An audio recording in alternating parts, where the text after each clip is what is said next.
Morning, नमस्ते, सत श्री अकाल, आदाब। उम्मीद करते हैं आप सब अच्छे होंगे, अपने घर परिवार में खुश होंगे। और यार क्या कर रहे हो यार? शेयर सब्सक्राइब बोलूँगी नहीं तो करोगे नहीं आप लोग, छोड़ो जान दो। तो चले सुने दीवानगी इश्क की प्रीवियस पार्ट में ये हुआ था कि हमारी जो अनंतिका होती हैं उनके डैड की तबीयत ख़राब हो जाती है और वो अपने घर चली जाती हैं, अपने डैड को लेके जाती हैं, एडमिट कराती हैं। वो रोने लगती हैं, बेहद टूट जाती हैं।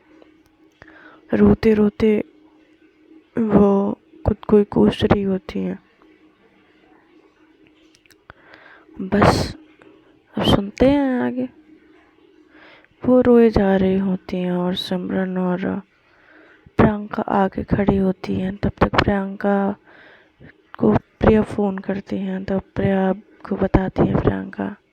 फिर प्रिया आती है और प्रियंका को ये सब बताने के बाद वो पूछती है कि किस हॉस्पिटल में हो। तो वो कहती हैं कि हम लोग इस हॉस्पिटल में हैं।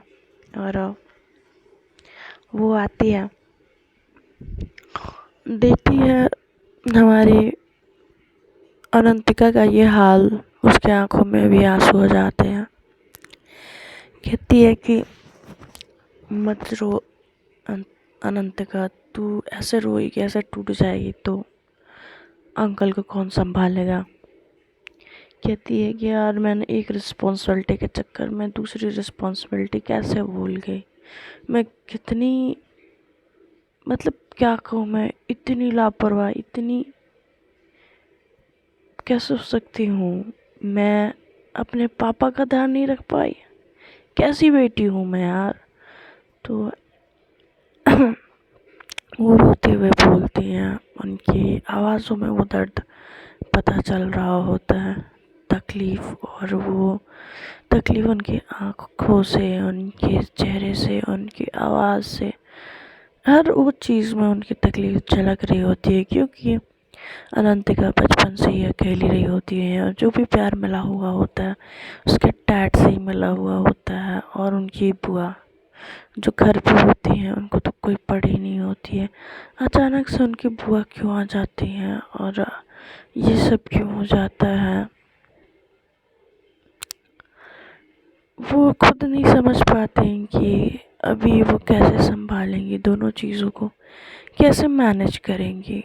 आई डोंट नो कि ज़िंदगी में इतने सारे बदलाव, इतनी सारी तकलीफ़ें वो एक साथ बर्दाश्त कर पाएंगी। और वो सोचने लगती हैं कि यार पापा को भगवान जी जल्दी ठीक कर दो। हमारी प्रियंका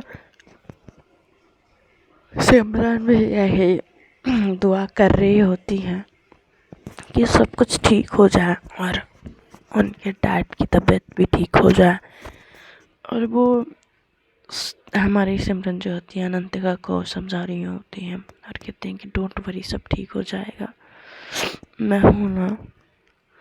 तो कहती हैं कि हाँ उस बात की तो यकीन है मुझे, बट यार मैं एक अच्छी बेटी साबित नहीं हो पाई। मैंने सब कुछ किया मगर ये नहीं किया, कैसे और क्यों। बस अपनी तकलीफ़ को अपने सीने में समेटे हुए और रोए जा रही होती हैं। वो बस अपने डैड को ऐसे आईसीयू में देख के वो बहुत तकलीफ़ में होती हैं। डॉक्टर आते हैं और कहते हैं कि रिपोर्ट सुबह तक मिलेगी तो प्लीज़ आप रिलैक्स करें। और इंतज़ार होने लगती है सुबह की, जब ऐसे ही बैठे बैठे उनकी सुबह हो जाती है और सिमरन पे उनकी मॉम का फ़ोन आता है। सिमरन पूछती हैं, उनकी मॉम पूछती हैं कि अनंतिका कैसी है। तो बोलती हैं कि माँ पता ही है, जिस फैमिली में बस एक ही मेंबर हो तो उस बच्चे का क्या हाल होता है। तो उनकी माँ कहती है वो तो मैं समझ रही हूँ बेटा, बस ध्यान रखना अनंतिका का। कहती है जी माँ, तो तुम्हारे डैड पूछ रहे थे तो मैं क्या बोलूँ। कहती हैं कि कुछ भी बहाना कर दो माँ, प्लीज़ अभी नहीं, अभी मैं डैड से नहीं बात करना चाहती। तो आपको तो पता है डैड सिचुएशन नहीं समझते हैं, बस वो अपनी चलाते हैं। तो कहती हैं कि ठीक है बेटा, तुम जैसा कहो, मैं कुछ करती हूँ।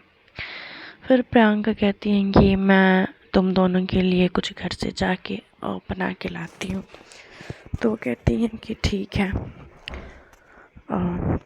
आप चाहिए थी रेस्ट भी कर लीजिएगा, आप पे तो यहीं पे हैं तो रेस्ट भी नहीं किया होगा, आप चाहिए।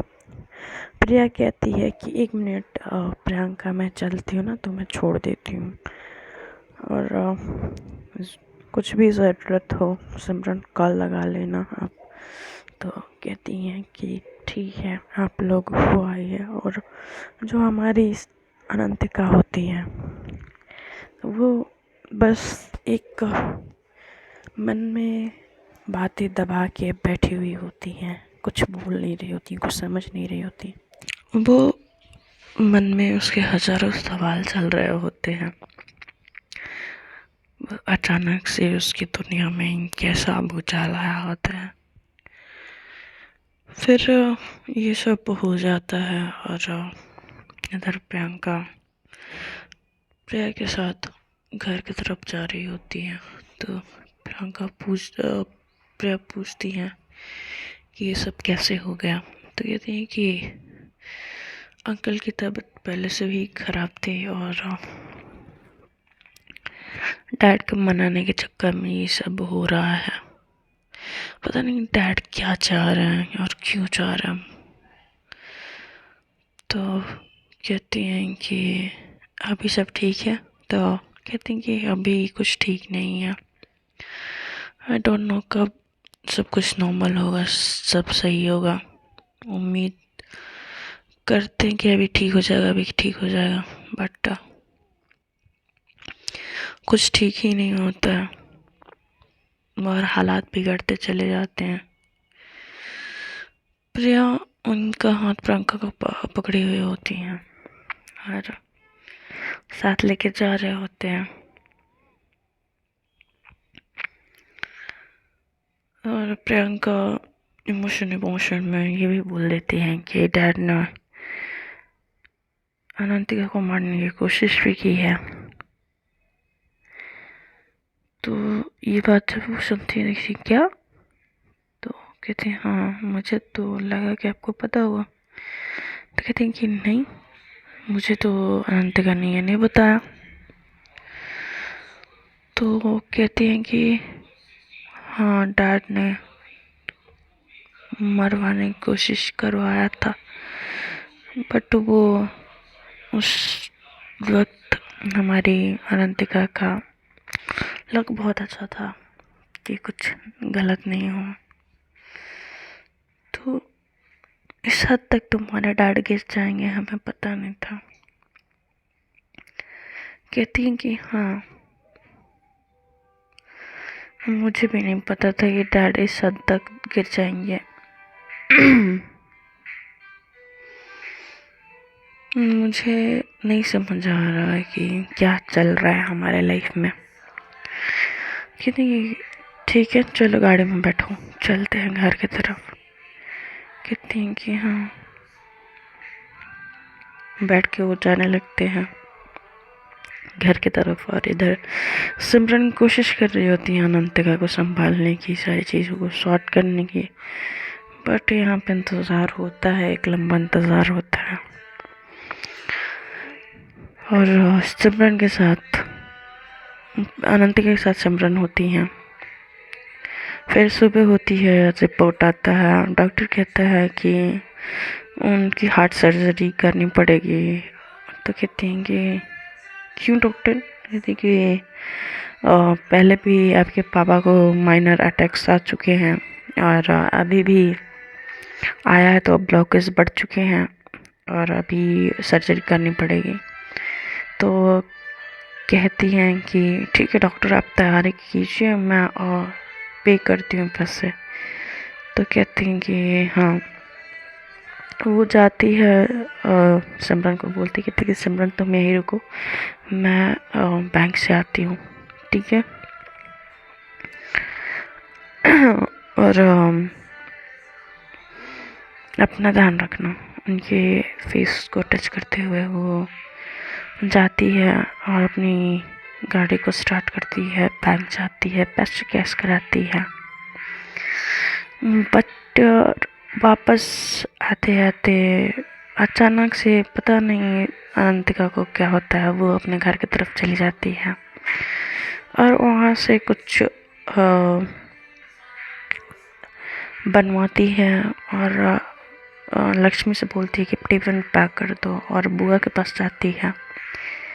बुआ, अगर कोई तकलीफ़ हो या कोई बात हो तो आप लक्ष्मी से बोल दीजिएगा, वो ला के दे देगी।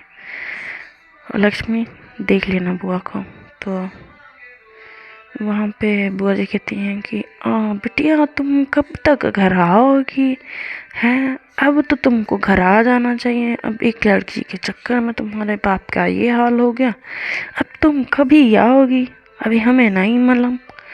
तो कहती हैं कि बुआ जी प्लीज़, आपको मैंने जो कहा बस उतना आप सुनिए। और वो बोल के चली जाती है वहाँ से टिफ़िन उठा के और रखती है गाड़ी में और वहाँ से निकलती है। बस वो ड्राइव कर रही होती है और उसको वो ड्राइविंग काफ़ी ज़्यादा मतलब ऐसा लग रहा था बहुत दूर है हॉस्पिटल, इस तरीके से उसको लग रहा था।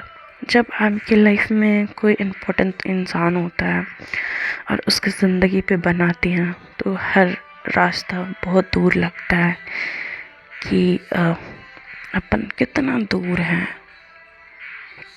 ज़िंदगी से शिकायत होने लगती है। भले हम करें या ना करें बट होने ज़रूर लगती है। उस तकलीफ़ में हमें ये नहीं समझ आता फ्रेंड्स कि हम ऐसी तकलीफ़ों का सामना करते ही क्यों हैं, चीज़ें इजी क्यों नहीं होती हैं। फिर जो अव्यांशी होती है, सॉरी जो अनंतिका होती है, वो सोचते हुए अपने रास्ते की तरफ बढ़ रही होती है। अचानक से एक बहुत रफ्तार से ट्रक आता है और उसको टक्कर मार जाता है और खैर उसकी गाड़ी की हालत बहुत ख़राब हो चुकी होती है। और वहाँ पे जो एक्सीडेंट होता है और एक्सीडेंट होने के बाद अचानक से सारी भीड़ इकट्ठा हो जाती है। भीड़ इकट्ठा होने के बाद कोई किसी को, मतलब ऐसा होता ना कि ऐसे सिचुएशन में कोई हेल्प नहीं करता, तो कुछ वैसा ही माहौल होता है कि कोई किसी हेल्प नहीं करता, एम्बुलेंस या पुलिस को इन्फॉर्म नहीं करता। वहाँ पे एक्सीडेंट स्पॉट बना हुआ है और वहाँ पे गाड़ी से धुएं निकल रहे हैं और ये भी कोई नहीं सोच रहा होता है कि भाई इसमें कोई हो भी सकता है। तो उसमें से जैसे तैसे हमारी अनंतिका गाड़ी से बाहर आती हैं और उसके सर से ब्लड बह जा रहा होता है और हाथ में ब्रीफकेस और टिफ़िन लेके निकलती है। और ऐसे देख के लोग आजकल के टाइम में लोग वीडियो, इंस्टाग्राम ये सब पे ज़्यादा एक्टिव हैं और वीडियो बनाने के लिए इंसान भूल जाता है कि मुझे किसी की हेल्प करनी है। यार किस वीडियो बनाने से इम्पोर्टेंट है किसी की हेल्प करना। तो होता है ना कि लेके होता है कि कहीं फंस ना जाए, इन सब चीज़ों के झमेले में पड़ के कोई दिक्कत ना आए, बस वीडियो बना के पोस्ट करना स्टार्ट। उस वक्त हमारी अनंतिका की हालत बहुत ख़राब होती है बट वो ऑटो रुकाती है और उसके सर से ब्लड बह जा रहा होता है। एक हाथ से हैंकी से अपने सर को पकड़े हुए होती है कि मेरे को कुछ हो नहीं सकता, मेरे डैड हॉस्पिटल में है। उसके अंदर इतनी हिम्मत, खुद को इतनी ज़्यादा हिम्मत दिए जा रही होती है उसको खुद नहीं पता होता है कि उसके अंदर इतनी हिम्मत कहाँ से आई, और उस हिम्मत के साथ आगे बढ़ती रहती है। ऑटो वाला कहते हैं कि मैडम आप, तो कहते हैं कि बस भैया कुछ मत बोलिए, प्लीज़ मुझे हॉस्पिटल छोड़ दीजिए, मेरा डैड हॉस्पिटल में है। तो वो जो होता है ऑटो वाला थोड़ा सा वो होता है कि वो सिचुएशन समझता है और उनको बहुत तेज़ी से हॉस्पिटल ले जाकर छोड़ देता है और कहता है कि दीदी आप अपना ध्यान रखें। तो कहती हैं कि जी भैया। वो पैसे निकाल के देती है और वो हॉस्पिटल की तरफ भागती है। बिलिंग काउंटर पे उसके हाथ में ब्लड्स लगे हुए होते हैं और अपने डैडी का बिलिंग करा रही थी। तो वहाँ पे जो स्टाफ नर्सेज होती हैं वो कहती हैं कि मैम आपको खुद चोट लगी है, आपको ट्रीटमेंट की खुद ज़रूरत है, आप ऐसे कैसे ऐसे मत करिए, आप चलिए प्लीज़ चलिए चलिए। ऐसे हल्ला हो रहा होता है तो सिमरन जो होती है वो नीचे आती है और देखती है अचानक से कि यहाँ पे बहुत ज़्यादा भीड़ इकट्ठा है। वो भीड़ को थोड़ा सा वो देखने का उसको उत्सुकता जगती है कि इस भीड़ में कौन है, कि इतने सारे लोग उसको घेर के खड़े हुए हैं, क्या हो गया है, ऐसा क्या हुआ है। वो भीड़ को हटाते हुए अंदर जाती है, देखती है अनंतिका का ये हाल। वो अनंतिका की तरफ भागती है और कहती है कि अनंतिका ये कैसे हुआ, आप ठीक तो हो ना, और आपको और कहीं चोट तो नहीं लगी।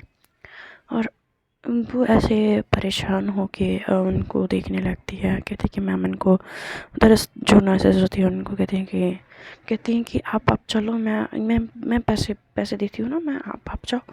तो वो पैसे देने लगती है और उनको लेके जाती है मेडिकल रूम में उनका हमारी अनंतिका का ड्रेसिंग होता है। और वो इतने टेंशन में होती है कि अपना दर्द उसको नहीं समझ आ रहा था अपने डैड के आगे। तो कहती हैं कि अनंतिका आप प्लीज़ रिलैक्स करें। तब तक उनकी मॉम का फ़ोन आता है। कहते हैं कि बेटा सब कुछ ठीक है ना। तो कहती है कि मॉम नहीं, कुछ ठीक नहीं है, अनंतिका का एक्सीडेंट हो गया है। तो कहती हूँ क्या, कैसे। तो अभी तो वहाँ पे प्रियंका थी ना। तो कहती हैं कि वो अभी तो घर के लिए निकली हैं, पता नहीं घर पहुँची ही नहीं। तब तक गाड़ी बाहर घर के पार्क होती है और वो वहाँ से निकल के अंदर जाती हैं, डोरबेल बजाती हैं। तो उनका नौकर खोलता है और वो अंदर जाती हैं। वो अपनी मॉम को बात करते हुए देखती हैं। कहते हैं क्या हुआ मॉम। तो कहती हैं कि एक मिनट बेटा, तुम ठीक हो, तो तुम ठीक हो। तो कहती है कि हाँ हाँ मैं ठीक हूँ, मगर अनंतिका। तो कहती है कि कुछ नहीं होगा बेटा, सब ठीक हो जाएगा, खुद पे यकीन रखो। वो कहते हैं कि जी जी मॉम। और कहती हैं कि क्या हुआ मॉम, आप कुछ छुपा रही हैं क्या। तो कहती हैं कि नहीं मॉम, सॉरी नहीं बेटा, ऐसा कुछ नहीं है, तुम कुछ ज़्यादा मत सोचो, ध्यान रखो अपना और अनंतिका का, ठीक है, जैसा हो बताते रहना। तो कहती हैं जी मॉम।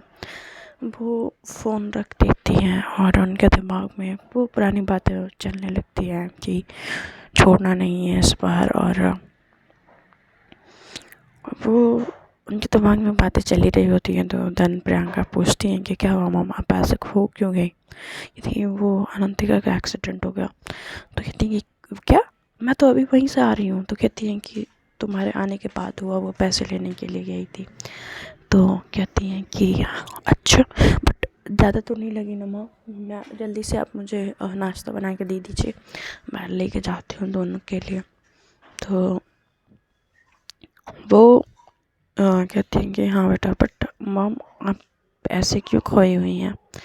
तो कहती हैं कि बेटा तुम, मैं वो। तो कहती है कि क्या हुआ मॉम, प्लीज़ आप बोले। तो कहती हैं कि बेटा मैंने तुम्हारे डैड को बात करते हुए सुना था कि इस बार नहीं छोड़ना है और इस बार काम लास्ट तक पहुँचाना है। मुझे ये बात समझ नहीं आई किसके लिए था, कहीं वो अनंतिका। नहीं नहीं नहीं, मतलब तुम्हारे पापा कुछ भी कर सकते हैं बट इतना नहीं गिर सकते। तो कहते हैं कि मॉम आप ये सोच रहे हो, आपके पति ऑलरेडी गिर चुके हैं, बहुत ज़्यादा नीचे गिर चुके हैं। उन्होंने इस बार ही नहीं, पहले भी कोशिश कर चुके हैं। और पहले तो अनंतिका की किस्मत अच्छी थी, वो बच गई, और भगवान ने चाहा तो इस बार भी सब कुछ। तो कहती है ऐसे ऐसे कैसे हो सकता है, इतना कोई नहीं हो सकता है प्रियंका। तो कहती हैं कि हो सकता है मॉम, ये डैड साबित कर रहे हैं। खैर अभी भी मुझे उससे ज़्यादा अनंतिका और सिमरन की टेंशन है। प्लीज़ आप अपना ध्यान रखें, मैं अभी चेंज करके आती हूँ, प्लीज़ आप नाश्ता बना दें। अब वो जाती हैं, चेंज करती हैं, और अपने डैड जब सीढ़ी से उतर रहे होते हैं तो दूसरे कमरे से वो निकल रही होती हैं, वो अपने डैड को एक लुक देती हैं और वहाँ से चली जाती हैं। टिफ़िन उठाती हैं और उठा के वो निकल जाती हैं।